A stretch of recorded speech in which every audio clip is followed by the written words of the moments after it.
Yeah, I always rode motorcycles. I had a little 50cc dirt bike when I was 3 years old, and it stayed with me for a long time, and then I kind of lost sight of it with high school and college, and living in New York, there's nowhere to ride.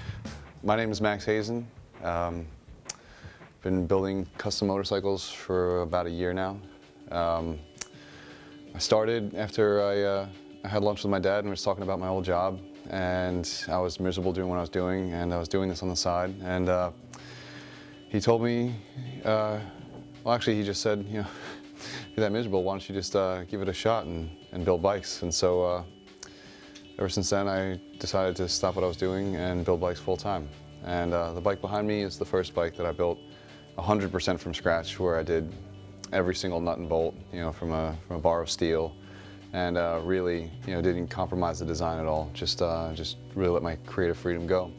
This bike, along with another bike that I built, they're both going to a gallery over in Switzerland. This bike was photographed and featured on a blog online, and it got reblogged so much that the people from the gallery came across it and gave me a call and said they'd love to sell this bike, and I said, well, I have another one too. So sending both bikes over there, and in about 3 months they're going to have an exhibit and hopefully sell both of them. Before I was building bikes, I had an interior design and contracting company in the city. Did renovations in the city and on Long Island, and it paid, and it was interesting. I was working for myself, but yeah, my heart wasn't in it, and it was a lot of work, and it was a rough grind. I always rode motorcycles. I had a little 50cc dirt bike when I was 3 years old, and it stayed with me for a long time, and then I kind of lost sight of it with high school and college, and living in New York, there's nowhere to ride. So I let it go, and then I started riding again with a friend when I lived here in Brooklyn, and we'd go out to some spots in Massachusetts, and I wound up getting hurt right away as soon as I got back into it. I kind of liken it to, imagine you were doing really advanced skiing all day, and then you're taking the catwalk home, just cruising along, spacing out. I was thinking about what I was going to have for dinner, and yeah, I hit something in the grass. It must have been a stump or a rock or something, and just high-sided, but I wound up flying into a bunch of trees at about 40 miles an hour, and kind of messed my legs up pretty bad. Tore everything in my knees, broken femur, and I was stuck on the couch for a few months. And being injured was humbling. It was one of those things where once I accepted it, it wasn't that hard to get past it. But accepting it's the hard thing. When someone tells you you can't walk for an extended period of time, if it was 6 months or 8 months, they said it was going to take me to recover. But yeah, I was sat on my couch for about 3 months where I just couldn't do anything, couldn't even do physical therapy, and I was staring at a beach cruiser bicycle I had sitting on my mantle, and I saw the size of the top tube in the frame, and I'm like, I bet I could fit gas in there and put a 200cc motor in it. So I did that, and then I decided that was a little too restrictive, so I built my own frame for the next one and put a 350 in it, and then it went like 80 or 90 miles an hour. And it scared the shit out of me because I was riding on regular road bike tires for a bicycle. And then the bike after that, I used motocross parts to build a custom bike, and then eventually it just, one thing led to another, and me being me, I had to make everything from scratch. So, that's how I wound up at this. My dad always built things, and he kind of limited himself to woodwork. He actually built my cradle, but he built himself a 50-foot sailboat when he was in his 20s, and he always had a decent-sized workshop. And then when we moved into his latest house, he built a huge workshop, and he bought some welding equipment.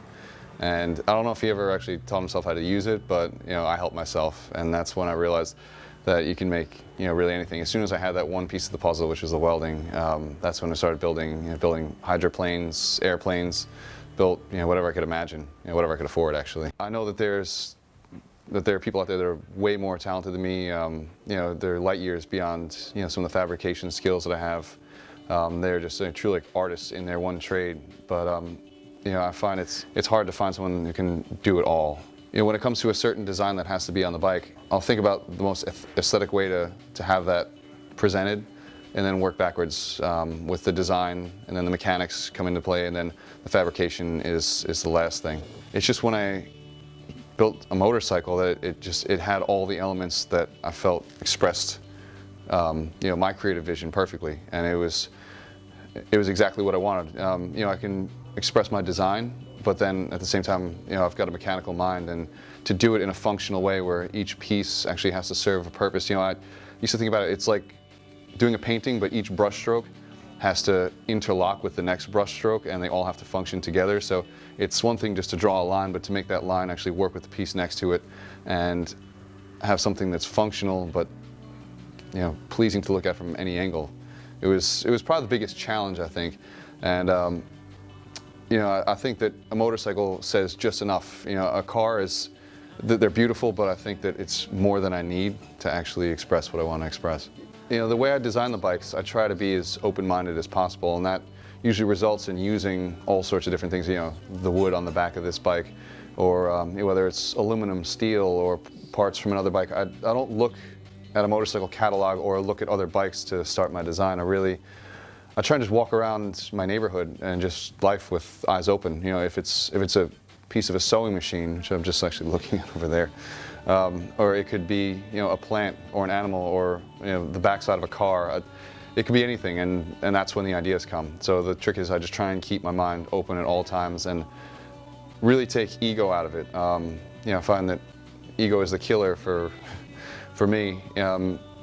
If you identify with something that you're good at, you tend to keep doing the same thing. You get good at drawing circles, you continue to draw circles. So I try and push myself to do something different each time, which forces me to look at everything around me to come up with something that's aesthetically pleasing but new at the same time. As far as where I'm going with this, I started off with a pretty elaborate business plan of how much everything was going to cost, how much I was going to make in my first year, and that's completely changed. I thought I would build a handful of bikes per year at a certain price, and I decided just to focus on really creating some unique pieces and maybe build 2 a year.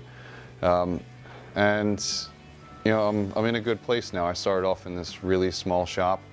I feel like I was at a weird point. I was so isolated just building the bikes, and now I feel like even between this space and my upcoming move off to the West Coast, I feel like I'm able to build in a different mindset. This bike, it started off, I just saw a picture of the bike my sister rented for a couple of weeks over in India, and started off with this. I saw this, and this was just gorgeous, and put this on a table and drew this shape around it, and that was the basis for the frame. And then everything else, I glued blocks of foam to the sides of a wooden frame and got a file out and just made my three-dimensional drawing out of a block of florist foam. And then from that, I could see how the lines would interact with each other, and then that's when I'd apply it to either metal or wood in the back of this one. But this was the first bike that I did one piece on the linkage. I cut it out of a bar of steel and made it completely from scratch, and I saw the way it came out and it hit me, and I knew that I had to do everything else like that from then on. It had to be from scratch. So yeah, this bike was the beginning of it all for me.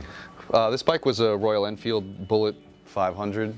I sent the engine to a friend of mine, and he hot rodded it, and it's got twice as much power, but it's still a stock looking 500cc Royal Enfield Bullet. It's the exact same tooling that they had in the 1950s to make it. So I mean, it'll leak oil and the usual things that old English things do, but yeah, other than that, everything else was either made from scratch or taken off of other machines. The headlight was from a tractor. I mean, I think the fuel system here is from a tractor too, and then there's all sorts of parts. I try and find anything that I see that'll work. I don't rule anything out. I've used shot glasses for lens covers. Made a taillight out of an ice cream scoop before. I mean, anything's fair game. I saw a 60-minute special on that 10,000 hours thing. I don't know, because I think if I put 10,000 hours into public speaking, I'd still be kind of awkward. There's certain things that I don't think I have it in me, but I don't think you can teach somebody to be creative. You can perfect your talent in a trade, I think, but you can't teach your mind to think of certain things that don't exist. And that's where I used to say that 1,000 hours on the English wheel won't get you an elegant design. You can perfect a sheet of metal, and you can do things that most people can't, but you can't create an idea through practice. One of the hardest things that I've had to had to come to terms with is the belief that, you know, anything is possible if you're willing to work for it. If you're willing to make enough sacrifice and put in enough effort, you know, you can do anything. And you know, once you believe that, then you can get hard on yourself when you don't do it. But I think that the number one thing with any of it is to see a design through and put in whatever work is necessary to finish it. You know, I've talked to a lot of people who say they've built a bike. I only talked to one person who asked me, he's like, how many bikes have you finished? And that's something that most people get stalled up on when they answer. And so I think that just the whole ability to see something through, no matter how many times you fail at it, you know, how many times you have to do something over, or, you know, go home, you know, miserable, and then come back the next day and do it again. That's the key to success. It's just pure work. My name is Max Hazan. I build one-of-a-kind custom motorcycles.